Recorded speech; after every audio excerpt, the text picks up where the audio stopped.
rabbil alamin. Wassalatu wassalamu ala sayyidil mursalin wa ala alihi wa sahbihi ajma'in. Rabbi syrah li sadri wa yassir li amri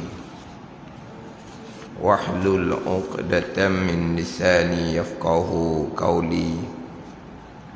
Subhanaka la ilma lana illa ma 'allamtana innaka antal alimul hakim. Wala haula wala quwwata illa billahil aliyyil azim. Kitab Al-Misbahul Munir, muka surat 6, baris yang ke-14. Baris yang ke-14 daripada atas. Muka surat 6 baris ke-14 daripada atas. Qala al-muallifu rahimahullahu ta'ala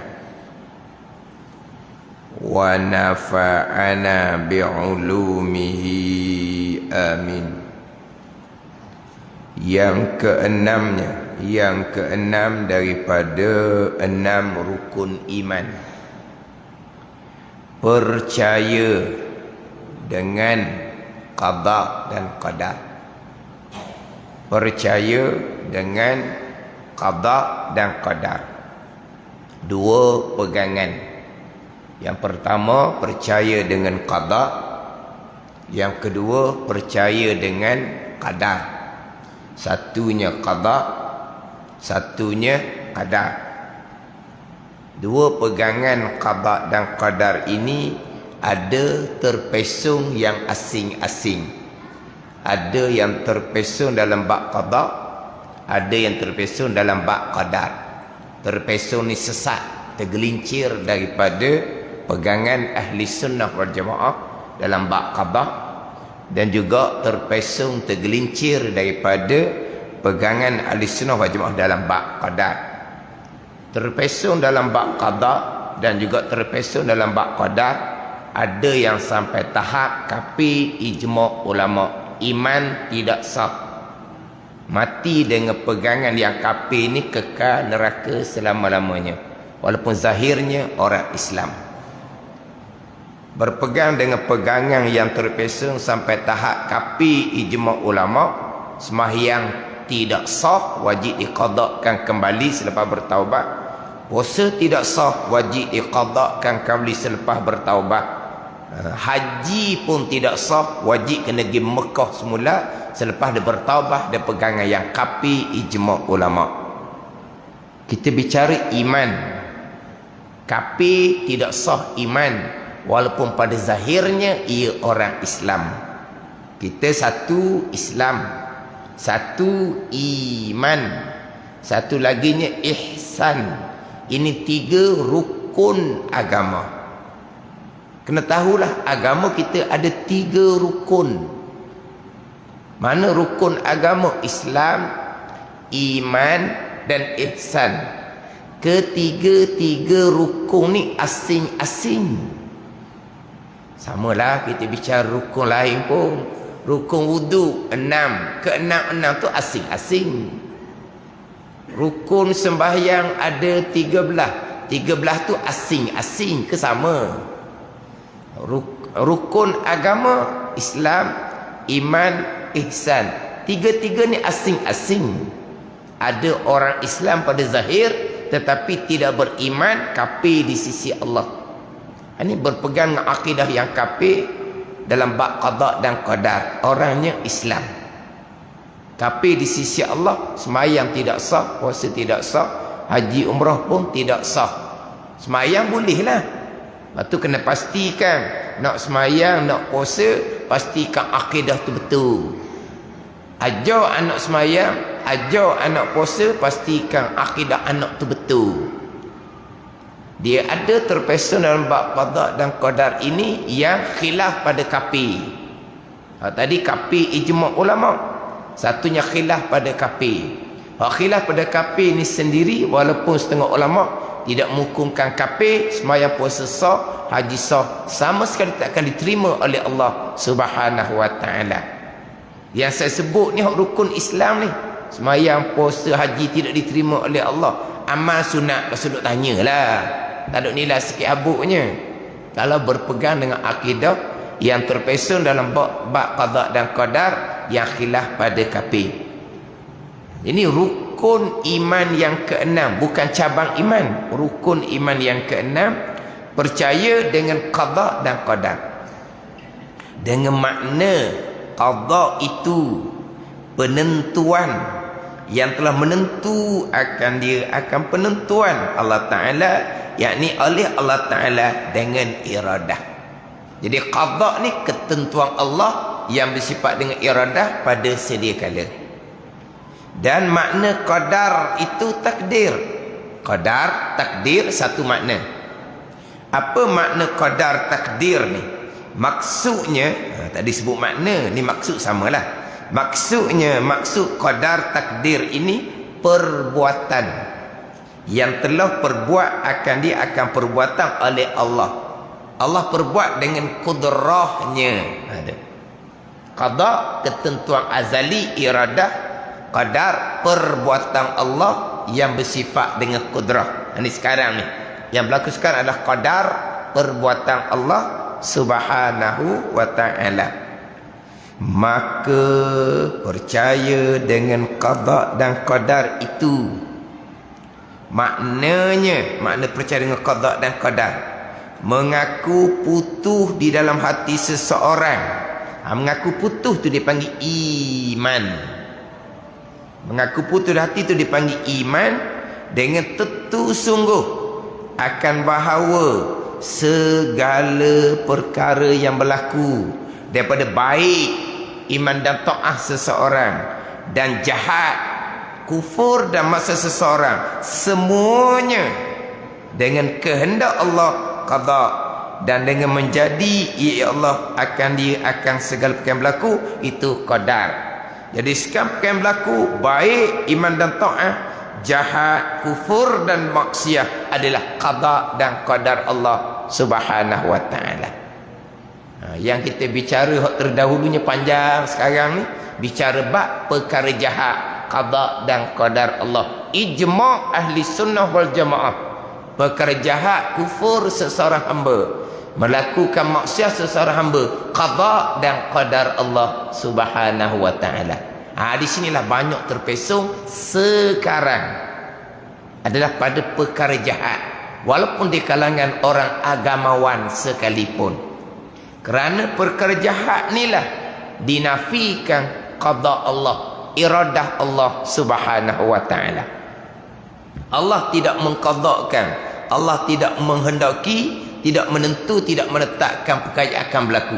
Allah hanya mengetahui. Ini banyak. Sampai sekarang pun orang masih lagi hantar ke saya hak rakaman-rakaman. Orang-orang yang Allah puluh-puluh tahun mengajar, hanya mengetahui itu tetap dah. Menafikan mengetahui Allah atau kafir ijma' ulama.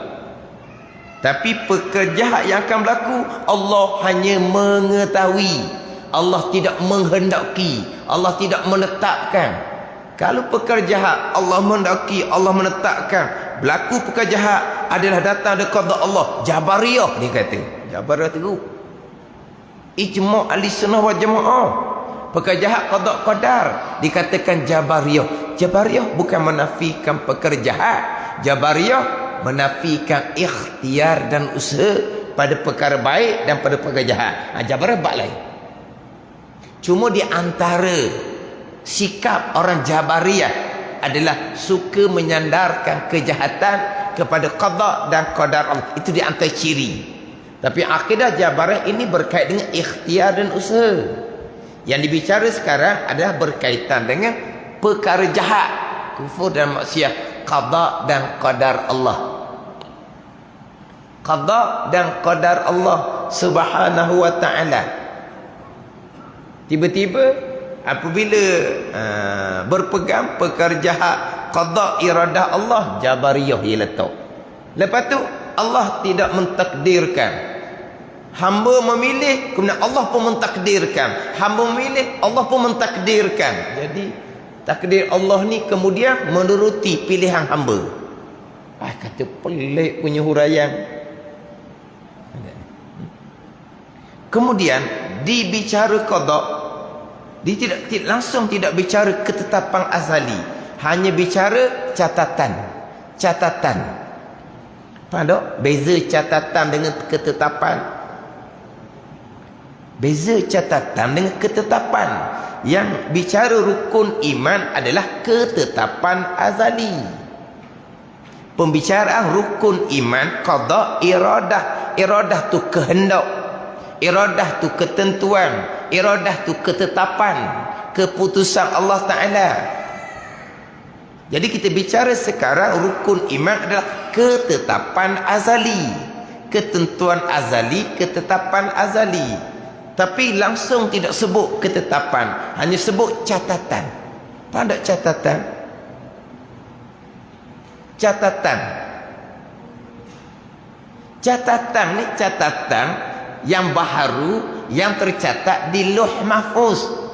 Catatan ni catatan yang baharu yang tercatat di suhuf malaikat. Catatan ni catatan yang baharu yang dicatat pada budak dalam kandungan ibu apabila umur 4 bulan. Itu catatan, itu baharu. Yang kita bicara sekarang ni ketentuan ketetapan azali. Hak catatan qalam di Lauh Mahfuz, catatan malaikah di suhuf malaikah, catatan malaikah di budak umur 4 bulan selepas ditiupkan roh. Itu dia panggil catatan. Yang kita bicara rukun iman adalah ketetapan azali yang hanya Allah yang mengetahui, yang mubram, yang putus belah kedah. Bicara catatan ni bicara Lauh Mahfuz, bicara di suhuf malaikah. Dalam kitab Al-Misbahul Munir ni tidak bicara hak catatan Lauh Mahfuz, tak bicara. Tidak bicara catatan suhuf malaikah, tak bicara. Yang bicaranya adalah ketentuan ketetapan azali, hak rukun iman yang keenam. Jadi di qada dan qadar tu sudah lari. Yang tempat larinya adalah pada perkara jahat. Bila perkara jahat ni berkait dengan Allah Ta'ala, maka dinafikan iradah. Hanya Allah mengetahui. Allah mengetahui kalau berpegang. Allah tidak mengetahui. Allah mengetahui kemudian, sebelum tu Allah jahil, maka tu kafir ijma' ulama'. Mu'tazilah pun berpegang Allah mengetahui. Mu'tazilah pun berpegang Allah mengetahui. Tolak mengetahui, kafir terus. Allah jahil lah, tak mengetahui, kafir terus. Mu'tazilah Allah mengetahui, tetapi Allah tidak menghendaki perkara jahat. Kita ahli sunnah jemaah, ijma' ulama' ahli sunnah jemaah, dari Quran jelas, dari hadis jelas, perkara jahat adalah ketentuan Allah Subhanahu wa ta'ala yang bersifat dengan iradah. Mu'tazilah menafikan perkara jahat ketentuan Allah. Tapi Allah mengetahui tetap. Tapi sekarang ni timbul baik ke jahat tidak ada ketentuan Allah. Allah hanya mengetahui. Hamba sebebas-bebasnya. Kemudian Allah mentakdirkan mengikut apa yang hamba pilih. Allah mentakdirkan mengikut hamba pilih. Oh, jadi Allah ni turut belakang hamba. Ni penceramah ni, penceramah puluh-puluh tahun dah ceramah ni. Bukan baru-baru punya orang, bukan biasa-biasa punya orang. Orang yang kita kata orang belajar kenal belaka. Boleh kata gitulah. Orang minat ilmu agama pasti kenal belaka. Tapi bila pergi pada perkara jahat, tidak ada. Allah hanya mengetahui. Kalau Allah sudah menetapkan perkara jahat, berlaku perkara jahat, itu jabariyah. Oh, jabariyah dia letak.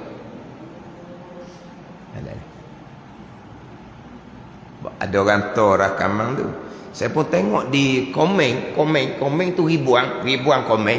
Tapi bukan tengok belaka lah, ribuan banyak komen. Jadi belek tengok. Semuanya bagus, keterangan yang jelas, bagus. Macam bagus belaka. Tak ada seorang pun, betul ke gitu akidah di sana? Tak ada seorang.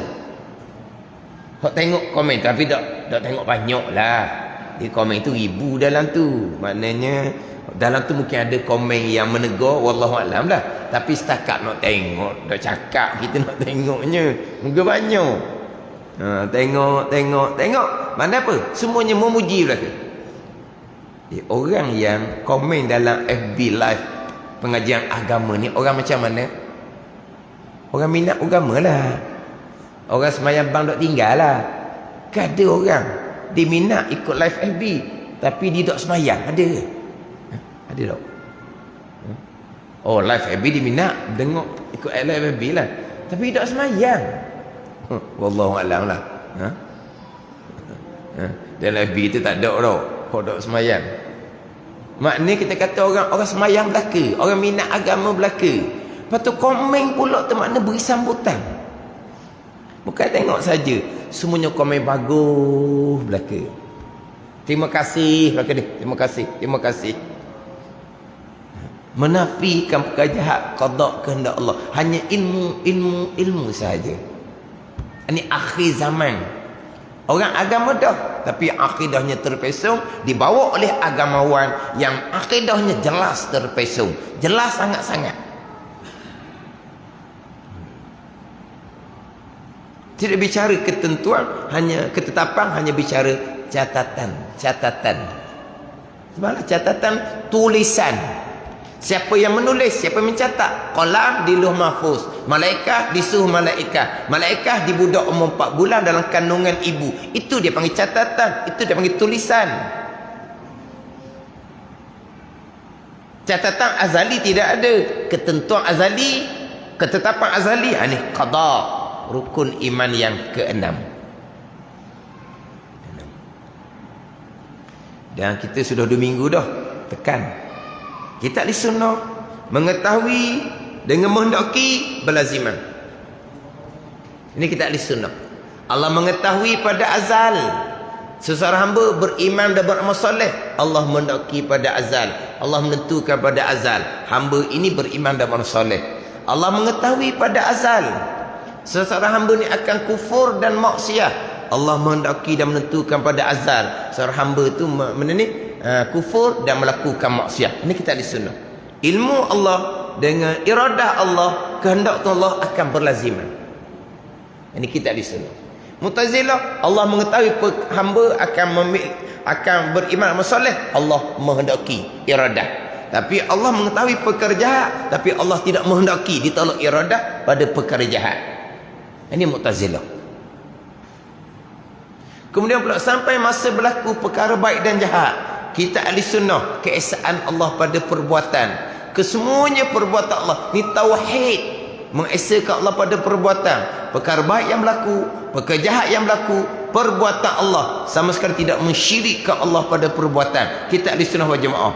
Jadi perkara baik berlaku, perbuatan Allah. Perkara jahat yang berlaku, perbuatan Allah. Allah perbuat akan barang yang Allah kehendak. Innallaha yaf'alu ma yurid. Sesungguhnya Allah Ta'ala menjadikan ia barang yang ia kehendak, baik dan jahat.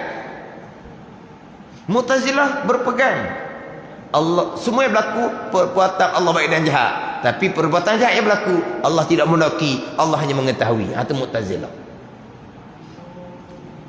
Sebab dia pergi pada kalau Allah menghendaki, Allah menentukan pekerjaan kufur dan maksiat berlaku, Allah menghukum zalim Allah. Dia pakai akal dia.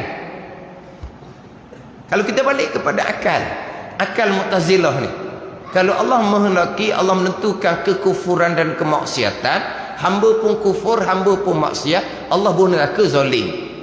Kalaulah pakai akal seumpama tu, Allah mengetahui seorang hamba akan kufur dan maksiat, Allah boleh tak nak menentukan pada azal seseorang hamba tu akan menjadi beriman dan masalah? Boleh ke tak? Suluhi kodim bagi iradah? Boleh. Itu kita ngaji suluhi kodim bagi iradah itu.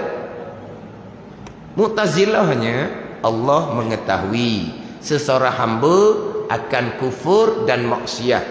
Tapi Allah tidak menghendaki. Kalau Allah menghendaki jadi zalim Allahnya. Kita turut akal Mu'tazilah. Allah mengetahui seseorang hamba akan kufur dan maksiat. Allah tidak menghendaki, kata Mu'tazilah. Tapi Allah boleh tak nak menghendaki jadi beriman? Boleh ke tak? Mu'tazilah kata hamba yang Allah mengetahui pada azal ni kufur dan maksiat. Allah mengetahui pada azal hamba ni akan kufur dan maksiat. Sekarang ni 3/4 ahli dunia kafir. Jelas. Allah mengetahui tak pada azal? Allah mengetahui. Kita ahli sunnah, Allah menghendaki, Allah menentukan. Mu'tazilah, Allah tidak menghendaki, Allah tidak menentukan. Kalau Allah menghendaki, Allah menentukan, 3/4 ahli dunia tu kafir, Allah muka, Mu'tazilah kata zalim gitu. Kita turut Mu'tazilah. Allah mengetahui 3/4 ahli dunia akan kufur. Allah tidak menghendaki, kata Mu'tazilah. Allah boleh tak nak menghendaki, Allah mengetahui pada azab akan kufur tu jadi beriman? Allah boleh tak nak menghendaki? Boleh ke tak? Itu perkara mungkinun seluhi qadim. Allah boleh menghendaki, tapi Allah tidak menghendaki. Allah tahu dah hamba ni 3/4 ahli dunia pada masa sekarang ni akan kafir. Allah mengetahui pada azal, tapi Allah tidak menghendaki, kata Mu'tazilah. Tapi Allah boleh tak nak menghendaki? Allah boleh nak menghendaki, tapi Allah tidak menghendaki supaya jadi beriman. Serupa je lah dengan Allah menghendaki kafir. Hak tular je. Nak lari ke mana? Kan? Kau nak turut akal Mu'tazilah lah. Sama juga sekarang ni. Sekarang ni 3/4 ahli dunia kafir. Sekarang ni ramai orang melakukan maksiat. Kita balik pada kekuasaan Allah seluhi qadim. Balik pada kekuasaan Allah. Allah kuasa tak? Mu'tazilah ni balik pada Mu'tazilah. Orang kafir ni Allah tidak kehendak, Allah tidak menentukan, Allah hanya mengetahui. Allah kuasa tak sekarang nak pusing hati orang kafir ni jadi beriman? Allah kuasa tak?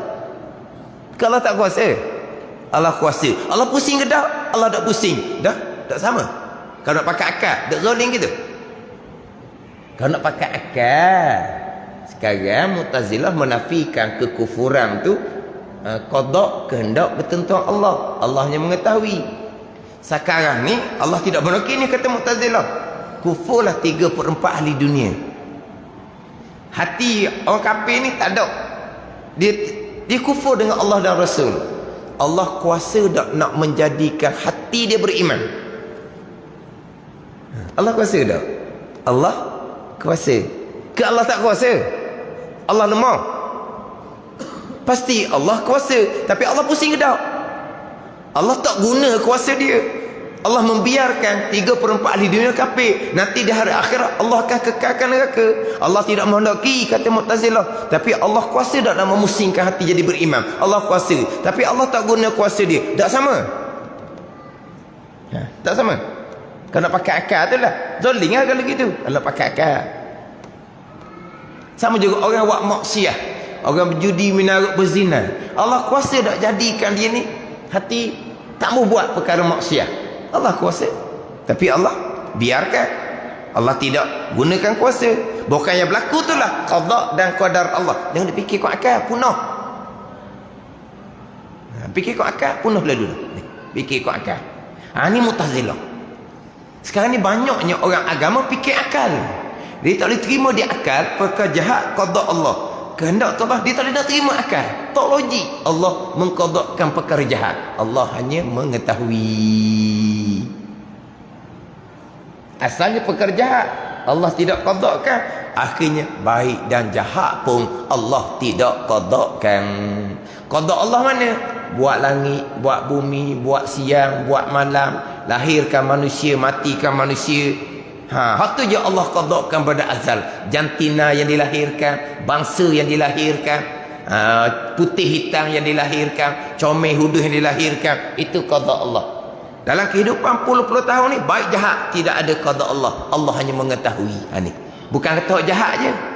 Mu'tazilah asalnya hanya menafikan perkara jahat qada Allah. Sekarang ni tak ni, orang agama pun timbul sekarang, baik ke jahat ke tidak ada qada Allah. Qada Allah Siang malam tu je qada Allah.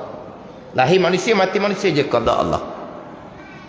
Ni jauh daripada hak tajuk rukun iman yang keenam.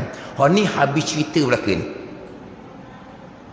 Penceramah agama seumpama ni tidak ada sebarang teguran daripada orang agama yang lain. Mani-mani. Oh, kalau salah bab pekoh, gempok lah. Tambahan kalau salah bab pekoh pula, orang yang dikenali. Baguslah salah bab pekoh, orang yang dikenali salah, kena perbetulkan. Sebab ramai orang akan terikut. Yelah orang popular ni, orang bukan orang alim agama. Aliran agama tapi bukan alim, cuma pandai berbicara, lembut pembicaraan, banyak main emosi, keluar mata pendengar. Tapi sentuh je bab hukum hakam, rebah lalu. Mujur tak sentuh bab akidah. Takut sangat kalau sentuh bab akidah. Sentuh bab hukum hakam pekoh. Mudah-mudah buat keluar hukum pakai akal. Kan sekarang ni kau duk riuh bab ni, bab poligami kan. Orang lain poligami, orang lain sibuk. Apa benda lah mana tempat kita ni. Hidupnya banyak masa lapang. Mana hidup ni banyak masa terluang. Nak buat apa ni? Kita pun sibuk poligami orang lain. Jadi tak ada pedahan. Oh nak poligami biar ke dia lah. Ni. Bab hukum kan jangan sentuh lah. Bab hukum tak ada orang ni nak sentuh. Dulu je lah poligami menganiayai perempuan. Itu adalah puak-puak liberal tu. Dia menyatakan seumpama. Sekarang tak ada lah cakap gitu. Jadi timbullah bab hukum hakam pekoh ni mudah-mudah nak menyatakan berdosa lah. Sebab menyakiti hati maka berdosa. Menyakiti hati berdosa ni tak semudah tu hukum. Menyakiti hati berdosa tak semudah tu menyatakan hukum. Ada suami yang kita nak kata kedekut tak boleh sebab dia nafkah wajib disempurnakan. Dia kedekut yang diharamkan, kedekut daripada nafkah yang wajib. Tapi dia kedekut daripada nafkah yang disunatkan. Disunatkan kita luaskan nafkah untuk anak isteri. Luas tu sunat je, bukan wajib. Nafkah wajib sikit je. Tapi suami dianya nafkah wajib nafkah wajib tu pun bilang. Jangan ada suami buat gitu. Ni nak cerita hukum. Dia hanya menyempurnakan nafkah yang wajib saja. Isteri cukup terasa hati, cukup sakit hati sebab suami dia kedekut sangat, duit simpan banyak dalam bank, sakit hatilah isterinya. Dah berdosa ke suami? Sakit hati berdosa suami. Nak letak hukum mana kita mudah-mudah? Ni. Oh, suami pergi ke mana-mana, langsung tidak bagi beritahu ke isteri. Sakit hati isteri di rumah. Sebab apa? Tak beritahu pergi ke mana. Patut berdosa suami. Kalau orang puan, suami pergi ke mana-mana, tidak maklumkan, senyap je, tak puas hati. Puas hati, sakit hati. Ada ni. Telefon dah akak pula, telefon tutup pula. Apa benda projek ni? Projek lah. Aktiviti apa benda ni? Terasa hati tak isteri? Marah tak isteri? Memang marah. Memang terasa hati. Dah berdosa suami ya? Faham tak ni? Jangan mudah-mudah gitu. Bab hukum hakam ni. Kita cerita hukum asal. Hak bab keharmonian rumah tangga tu cerita lain. Suami apa seumpama tu nak ke mana-mana tidak maklumkan isteri. Mengapa tak ada keharmonian? Tak sepatut bersikap seumpama tu. Nak ke mana-mana maklum bukan? Kalau ada apa-apa mudah nak cari. Maklum kan? Itu keharmonian. Sama dengan nafkah. Nafkah ni biar luas lah. Kita memperluaskan nafkah anak isteri lebih besar daripada pahala kita infak sedekah jariah di luar lagi. Kita infak sedekah jariah di luar ni besar pahala, tapi besar lagi pahala suami yang meluaskan nafkah isteri. Tapi itu sunat, tapi besar pahala. Itu sepatutnya untuk keharmonian rumah tangga. Begitulah. Tapi itu nak cerita kalau bab hukum hakam pekoh. Tapi kalau salah bab pegangan, senyap begitu je, habis gitu je. Ni tu kita kemah molek lah. Ambil molek dah kitab ni. Rukun iman yang keenam ni, qada qadar. Perkara baik, perkara jahat, qada qadar. Kita panjang dah bicara bab qada dahulu. Qadar belum masuk bicara, kita pergi pada perkara jahat. Jelas ayat Al-Quran dah hadis Nabi, ijma' ahli-sunnah jemaah, perkara jahat adalah qada, kehendak, ketentuan, ketetapan Tuhan Allah yang bersifat dengan iradah, qadar, perbuatan Allah Subhanahu wa taala yang bersifat dengan qudrah. Kemudian kita nak pergi pada adab. Itu cerita pegangan. Cerita adab. Wajib beradab dengan bahawa jangan sesekali menyandarkan perkara jahat kepada qada dan qadar Allah Subhanahu wa taala. Itu adab. Percakapannya yang baik daripada Allah, yang buruk datang dari diri hamba sendiri. Itu adab. Itu bukan pegangan. Pegangan balik kepada rukun iman yang keenam. Wa tu'mina bil qadari khairihi wa syarrih. Dan engkau beriman, kata Nabi SAW, dengan ketentuan dan perbuatan Allah, khairihi, baik iman dan taat, ketentuan dan perbuatan Allah, wa syarrihi, jahat, kufur dan maksiat, ketentuan dan perbuatan. Itu jelas iman akidah kita. Adab percakapan.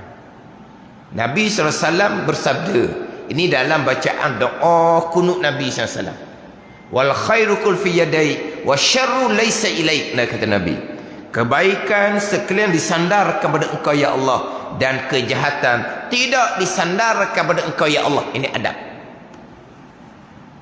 Kebaikan sekaliannya disandarkan kepada engkau ya Allah, kejahatan tidak disandarkan kepada engkau ya Allah. Ini adab percakapan. Yang baik daripada Allah, yang buruk datang diri hamba sendiri. Itu adab percakapan kita. Bukan penceramah sahaja. Kan penceramah kan, penceramah ni dia nak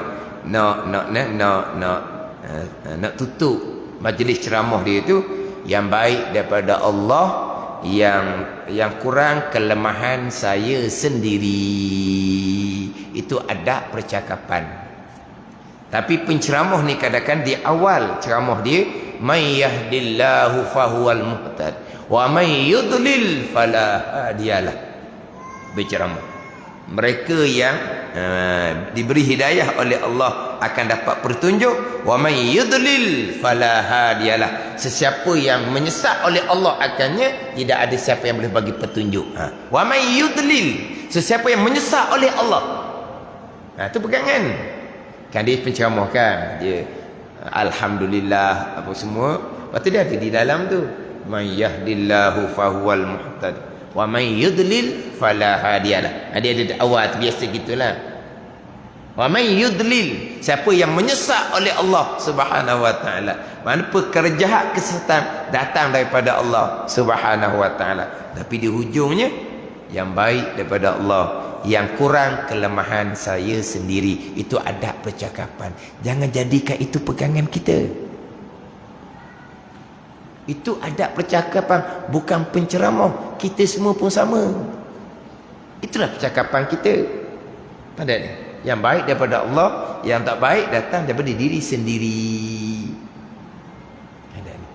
Tapi yang saya jumpa-jumpa adalah yang berpegang perkara jahat, bukan datang dari qada dan qadar, dia ambil situ. Dia ambil tu penceramah kata tu, yang baik daripada Allah, yang tak baik datang dari hamba sendiri. Dia ambil tu sebagai pegangan. Penerana pegangan kita balik pada rukun iman yang keenam. Baik jahat qada qadar, untung baik untung jahat qada qadar. Ke ada orang rukun iman lain? Ada tak orang rukun iman lain? Yang baik qada qadar, yang jahat bukan qada qadar. Ada rukun iman yang lain? Sama je rukun iman. Baik jahat qada qadar, itu rukun iman. Yang penceramah tu yang baik daripada Allah, yang tak baik dari hamba sendiri, itu adab percakapan, dijadikan pegangan. Ada yang seumpama tu. Yang dia kata gitu, ustaz saya dulu berpegang yang jahat ni bukan qada qadar, kerana saya ambil daripada penceramah kata tu, ada kata. Oh, dia ambil situ.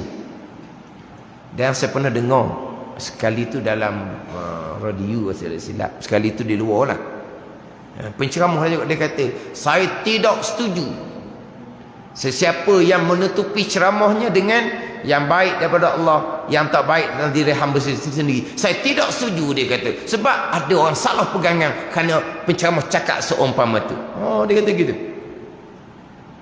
Dia kata dia tak setuju. Penceramah kata, penceramah kan biasa kan, yang baik daripada Allah, yang tak baik saya sendiri. Hak ni penceramah lain lah. Saya tak setuju penceramah akhiri ceramah dia cakap gitu. Saya tak setuju. Sebab apa? Menyebabkan orang salah pegangan. Salah pegangan macam mana? Orang akan berpegang perkara jahat, bukan datang dari Allah.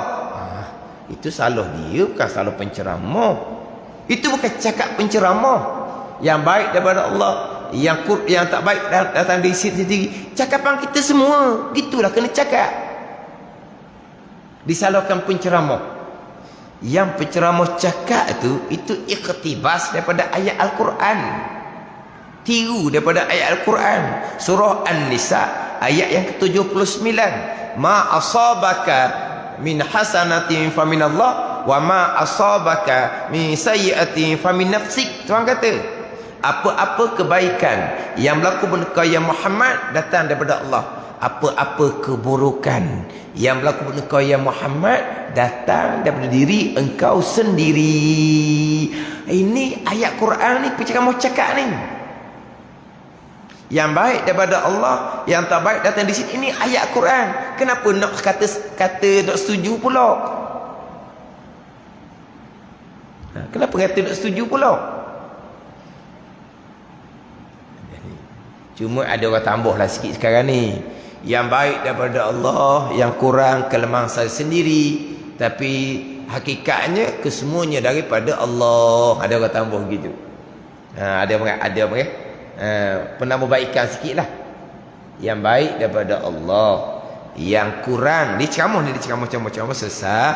Yang baik daripada Allah Ta'ala, yang kurang-kurang dalam ceramah saya ni datang dari saya sendiri, tapi hakikatnya kesemuanya daripada Allah. Ada sambung. Tak apalah, tak ada masalah gitu. Tapi nak menyalahkan penceramah cakap gitu, tak boleh. Itu ayat Quran. Itu bukan cakap penceramah, itulah cakap kita harian. Yang baik daripada Allah, yang tak baik datang diri sendiri. Tapi betul, saya memang jumpa orang yang berpegang perkara jahat bukan qada qadar, dia ambil buah penceramah tu lah. Tapi kita tak nak salahkan penceramah. Saya pernah ceramah. Lepas tu bukan baca kitab lah. Tiru. Yang baik daripada Allah, yang kurang kelemahan saya sendiri. Ni nak wallahu alam dah ni. Nak wassalamualaikum warahmatullahi lah. Bukan untuk malam kita ni. Tak ada salam lagi ni. Jangan tak habis lagi ni. Mana nak nutup. Teringatlah jumpa tadi, hak mereka berpegang perkara jahat. Bukan qada qadar kerana penceramah. Teringat waktu start gear semula. Pada ni start gear semula. Hak tadi tu break dah. Slow. Wallahu a'lam, wassalamualaikum lah kalau kira-kira. Tapi teringat tu jadi start gear semula. Hak saya cakap tadi ni adab percakapan ni, bukan pegangan. Pegangan kita begini. Lama tu. Nak kata pusingan kedua, dia kena berhenti dulu sekejap baru pusingan kedua. Hak ni break, jalan semula, masuk gear semula, laju pula. Lama pula masanya, dalam suku jam 20 minit ada. Pelik lah kalau kira. Teringat. Panjang. Tapi masa sambung balik tu, panggil apa? Ada respon. Ada orang ni kalau dia tak suka, lain keadaan dia. Kalau orang ni dia beri penumpuan, respon lain. Memang ada respon. Memang ada penumpuan. Hak berjalan balik tu, sepatutnya wallahu alam dah. Kemudian habis tu dia maklumkan. Dia kata setok orang tempat dia kata. Kena-kena hak tadi tu yang baik daripada Allah, yang kurang kelemah saya itu hanya adab percakapan, bukan pegangan. Kalau berpegang perkara jahat bukan datang daripada Allah. Hak hamba sendiri waktu pegangan yang khilaf pada kafir tu. Setok sebab apa? Ramai yang berpegang. Sebagaimana yang penceramah kata, yang baik daripada Allah, yang kurang kelemah hamba sendiri. Maknanya baik daripada Allah, hak buruk bukan daripada qada Allah, hanya pilihan hamba sendiri. Memang dia tu setok kejut orang tempat tu, memang dia berpegang seumpama tu.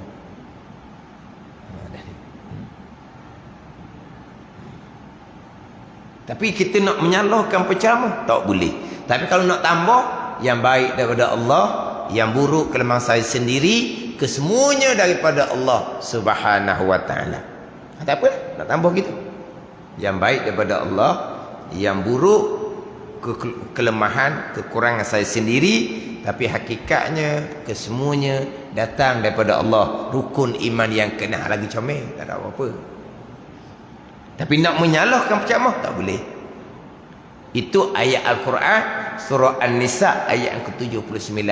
Surah An-Nisa yang ke-78 sebelum, satu ayat sebelum, qul kullum min indillah, kata oleh ya Muhammad, sekalian perkara baik dan jahat datang dari sisi Allah Subhanahu wa taala. Itu pegangan An-Nisa 78. Surah An-Nisa 79 tadi, ma asabaka min hasanatin faminallah wa ma asabaka min sayyi'atin famin nafsi. Apa-apa kebaikan yang berlaku pada ya Muhammad datang daripada Allah, dan apa-apa keburukan yang berlaku pada ya Muhammad datang dari engkau sendiri. Itu ada percakapan. An-Nisa ayat 79, An-Nisa 78, ingat baik. Qul kullum min indillah, kata ya Muhammad, sekalian perkara daripada Allah, daripada sisi Allah Subhanahu wa taala, sama ada perkara baik ataupun perkara jahat. Pegangan kena tu molek, adab percakapan kena tu molek. Jangan mudah-mudah menyandarkan perkara jahat kepada qada dan qadar Allah Subhanahu wa taala. Bukan perkara jahat, perkara maksiat. Bukan pekerja maksiat sahaja, dia haram sandar kepada qada dan qadar. Perkara yang buruk, perkara yang tak comel walaupun tidak berdosa. Seseorang pemalas, tapi dia pemalas pun dia tidak ada tanggungjawab. Pemalas, orang tak ada tanggungjawab kan? Orang muda pemalas, tidur bangun, main telefon, makan pergi dapur, lepas tu tidur semula, lapar bangun, pergi dapur. Tu je, pemalas. Kamu ni seorang, kenapa malas sangat? Tapi dia tak ada tanggungjawab. Malah dia pun bukan siapa kedok semayang. Semayang, dia semayang, tapi malah belajar pun malah. Lepas tu, tak boleh nak belajar dah, nak kerja pun malah. Lepas tu, makan kat rumah tu je, malah dia. Bila dia nasihati, kenapa kamu seorang ni malah? Hak lain abang-abang, kakak-kakak rajin belaka. Kamu ni malah ni mari mana ni? Oh, malah saya ni mau qada kan. Haram tu sebesar hukum dia. Haram. Walaupun pemalas dia bukan maksiat, sebab dia tidak tanggungjawab. Ada ni. Mak dia blebel pun, mak dia halalkan makanan.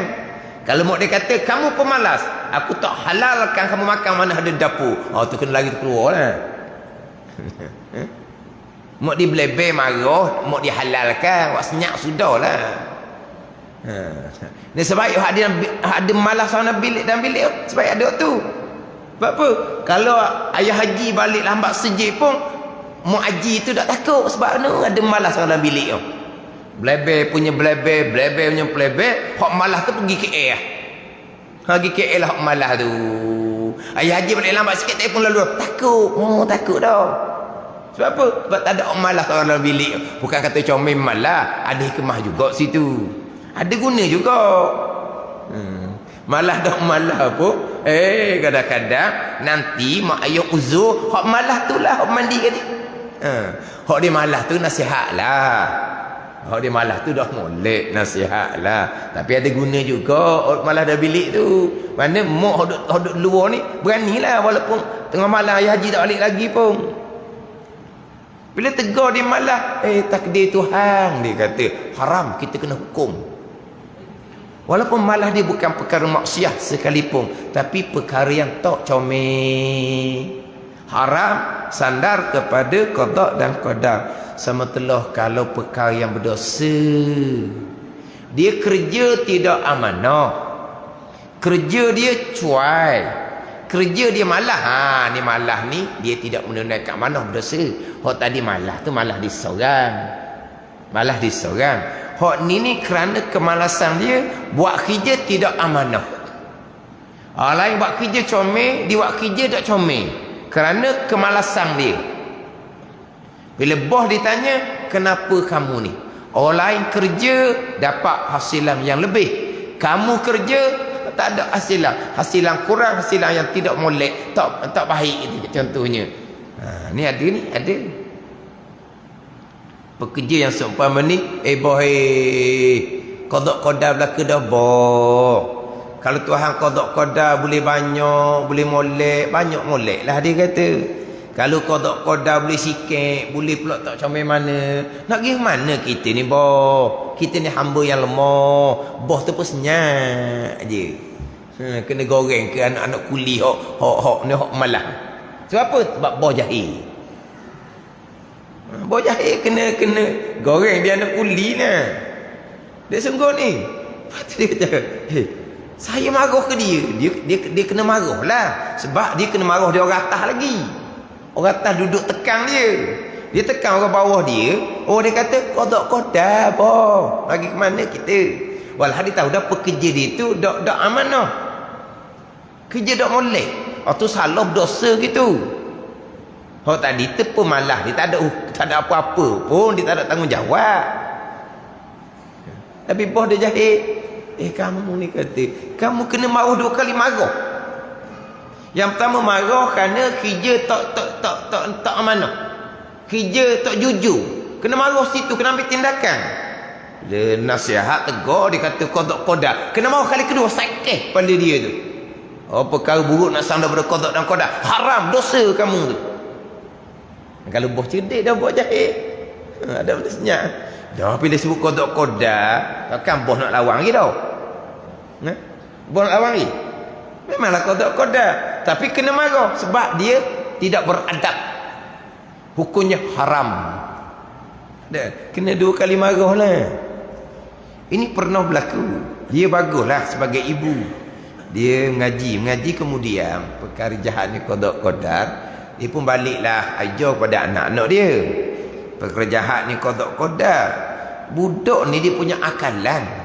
Tak apa tu kalau perkara jahat pun qada qadar, nama kena dia buat salah, mak dia marah semua, mak dia hukum semua. Kena qada qadar hak salah dia. Yang mak dia marah kenapa? Budak tak kata apa. Yang mak dia hukum kenapa? Tapi budak tak kata apa, senyap je. Siapa masa budak ni anak ni buat salah sungguh, mak dia macam biasalah marah nak hukum. Kan boni mak royak kan, baik buruk kan qada qadar kan. Jadi saya buat salah ni qada qadar, mak nak marah kenapa pula, mak nak hukum kenapa pula, senyap mak dia. Mak dia ngaji tak habis. Mak dia ngaji tak habis, pergi kelas tanya pula kelas, ustaz saya ajarkan anak-anak perkara baik jahat ni qada qadar. Begitulah, itu rukun iman keenam. Tapi bila anak saya buat salah, saya nak hukum dia macam biasa, dia kata qada qadar. Kenapa mak nak marah, kenapa mak nak hukum? Betul? Dia ajar tak lengkap. Ajarlah perkara baik jahat qada qadar, tapi ada percakapan dia haramkan menyandarkan perkara yang buruk kepada qada qadar. Dia tak ajar tu. Dia ajar separuh, ajar pegangan je, adab cakap dia tak ajar. Arti tu salah adab begitu.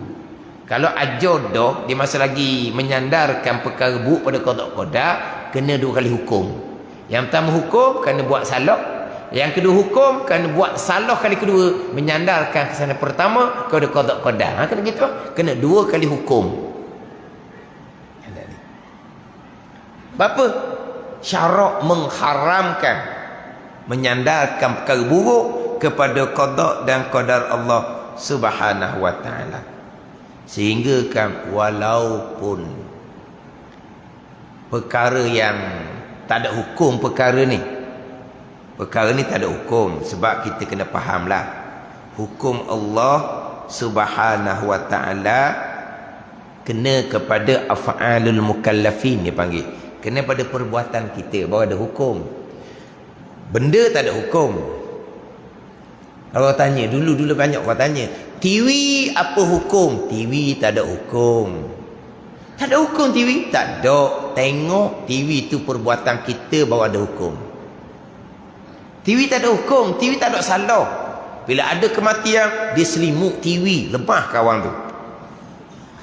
Apa? Kenapa bila ada kematian dia kelubung. Bila ada kematian, kenapa dia kelubung TV? Kenapa? Salah apa TV? Apa salah TV? TV banyak pula lagu. TV tak ada salah. Kamu tu yang tengok tu salah.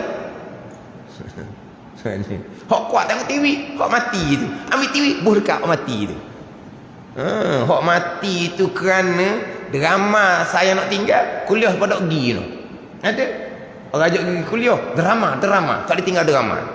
Tapi masa dia mati tu, drama tak habis lagi. Dah rapat pejam mata dia. Drama tak habis lagi.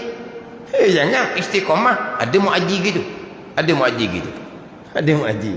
Balah rebut remote dengan cucu. Cucu nak tengok kartun, dia nak tengok drama Indonesia. Sejak surah tambah. Kalau pergi jalan mana-mana, orang tua ni kan kalau sebut kata bab jalan sukaan lah. Tapi kalau tanya drama dia nak pergi jalan, boleh tak balik pada pukul ni? Pukul tak boleh balik amak. Sama pergi. Sebab apa? Pukul tak ada drama hak di minat. Sungguh ni. Berebut remote dengan cucu. Lepas tu remote hilang. Mana? Tok masuk dalam jamban. Remote takut cucu ditukar ke apa. Ni. Ini cerita sungguh ni. TV tak ada hukum. Perbuatan tak ada hukum. Kalau tanya kita, babi apa hukum? Tak ada hukum. Babi tak ada hukum.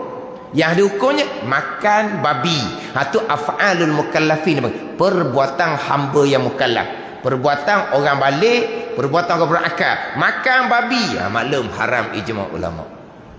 Adapun babi tak ada hukum. Diri benda tak ada hukum. Tak ada benda hukum. Tapi oleh kerana babi ni binatang yang binatang yang huduh. Tak ada kesalahan. Babi tak ada kesalahan, tapi dia panggil binatang yang huduh. Apabila ditanya akan kita, babi ni siapa buat? Jawapan dia, Allah Ta'ala yang buat babi. Ke ada kilang buat babi? Allah yang jadikan babi. Lepas tu ternak di negara orang Islam. Lepas tu hantar ke negara orang kafir. Lepas tu kalau ada penyakit, negara orang Islam yang kena penyakit. Gitulah. Siapa yang jadikan babi? Kita wajib jawab dengan beradab. Jawab macam mana? Jawab secara ijmal dipanggil. Jawab secara kasar. Jangan jawab secara tafsil. Haram jawab secara tafsil. Orang tanya babi siapa buat? Jawab betulnya babi Allah Ta'ala buat. Tidak beradab. Kena jawab semua binatang yang ada makhluk Allah Subhanahu wa Ta'ala. Gitu ya. Termasuk babi lah. Tapi jawab secara ijmal, bukan jawab secara soalan je. Soalan tu tanya babi siapa buat? Hakikinya betul lah makhluk Allah Ta'ala yang buat. Tapi jawab dengan beradab. Jangan jawab kepada babi. Jawab secara ijmal, secara umum. Sekalian binatang yang ada Allah buat belaka. Hati panggil adab. Adapun kita sekarang ni majlis ilmu tu lain cerita. Dan kitab ni bukan hanya babi. Dalam kitab binatang-binatang dah kita contohnya dia buat contoh dengan kabur lah kita. Kabur tahi. Kabur tu dia ada tahi je, atas tahi je. Atas lembu dia ada kabur tu. Kau panggil apa kabur tu? Kabur tak panggil tau. Kabur tahi tau. Dia duduk atas tahi lembu gitu tau. Kau dah kenal kabur? Dah kenal? Dah kenal kabur? Jadi kabur tahi tu dia memang dia duduk atas tahi lembu gitulah. Jadi kalau tanya, kabur siapa buat? Semua binatang yang ada makhluk Allah Subhanahu wa ta'ala. Beradab. Walaupun benda tu tak ada salah. Tapi benda tu benda yang keji. Benda yang khasisah dia panggil. Benda yang huduh. Syaitan. Siapa buat syaitan? Siapa lagi buat syaitan? Allah Ta'ala yang buat syaitannya. Tapi syaitan tu hak goda anak Adam, Allah yang buat. Haram cakap gitu, tidak beradab. Kalau tanya kita, syaitan siapa buat? Semua makhluk yang ada, makhluk Allah Subhanahu wa ta'ala. Ada ni. Walaupun perkara tu perkara yang bukan maksiat, bukan berdosa sekalipun. Itu adab percakapan. Pegangan segala-gala berlaku baik dan jahat, qada dan qadar Allah Subhanahu wa ta'ala. Kemudian ayat-ayat yang biasa didatangkan sebagai hujah adab percakapan. Ini mungkin kita sama mengerpang lah. Surah Kahfi, surah Kahfi ayat ke-79, surah Al-Kahfi ayat ke-82. Nanti saya akan sambung sembilan minggu depan. Al-Kahfi 79. Allah Ta'ala berfirman menghikayatkan perkataan Nabi Khidir. Fa'aradtu an a'ibaha, dan mendaki oleh aku bahawa aku merosakkan bahtera, safinah, bahtera, perahu. Fa'aradtu an a'ibaha, maka mendaki oleh aku, kata Nabi Khidir, bahawa aku nak merosakkan perahu, safinah, bahtera. Itu jawab Nabi Khidir.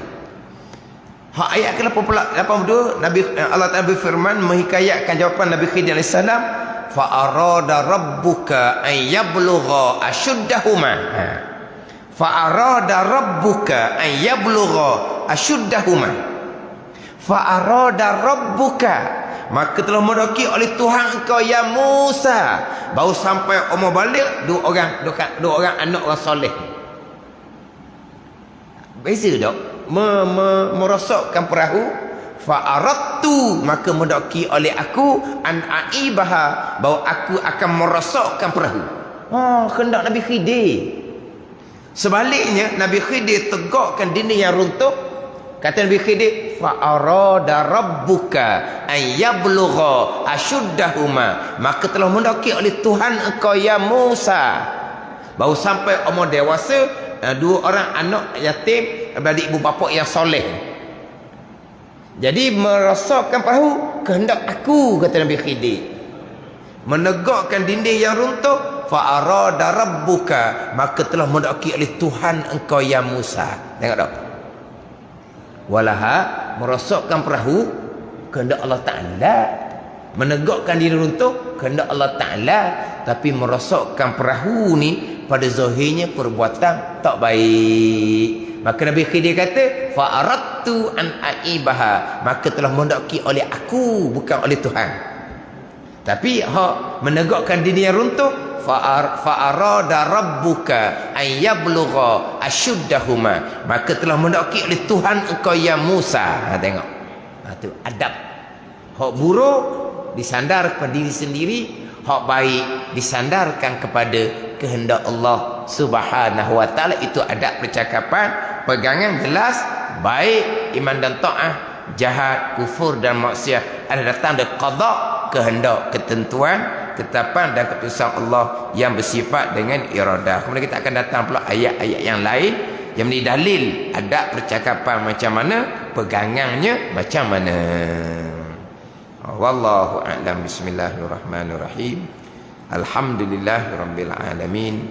Wassalatu wassalamu ala sayyidil mursalin وعلى آله وصحبه أجمعين اللهم افتح علينا فتوح العارفين اللهم علمنا علم الأكاديمين وفهمنا فهم السابقين وارزقنا رقى الطالبين اللهم زدنا علما وألحقنا بالصالحين وصلى الله على سيدنا محمد وعلى آله وصحبه وسلم والحمد لله رب العالمين.